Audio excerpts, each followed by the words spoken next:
পরিষ্কারভাবে বলতে চাই, আমার ভাইদের যারা খুন করেছে, আমার ভাইদের যারা হত্যা করেছে, আমার ভাইদের যারা শহীদ করেছে, তাদের চুল পরিমাণ ছাড়তে হবে না। প্রয়োজনে দ্বিতীয় বিপ্লবের ঘোষণা হবে।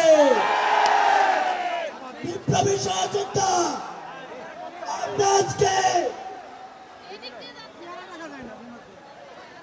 আমরা আজকে দেখতে পাচ্ছি মুজিববাদী সংবিধান এখনো বহাল রয়েছে। যেই সংবিধান বাংলাদেশের নাগরিকের অধিকার দিতে পারে নাই, যেই সংবিধান দাড়ি টুপিওয়ালাদেরকে অধিকার দিতে পারে নাই, যেই সংবিধান আলেমদেরকে জঙ্গি বানিয়েছে, সেই সংবিধান বাংলাদেশে থাকতে পারে না। আমরা পরিষ্কারভাবে বলতে চাই, এই বাংলাদেশের ছাত্র জনতা কখনো বুলেটে ভয় পায় নাই।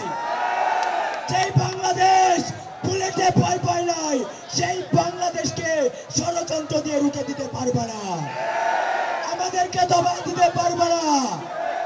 পরিষ্কারভাবে বলতে চাই, আমরা যখন ঘর ছিঁড়েছিলাম, আমরা যখন বলেছিলাম আমরা নাও ফিরতে পারি, আমাদের ফেরার আর কোনো ইচ্ছে নাই, কিন্তু এই বাংলার জমিনে ফেসিবাদের কবর রচনা করে দেবো ইনশাআল্লাহ। ইনকিলাব জিন্দাবাদ।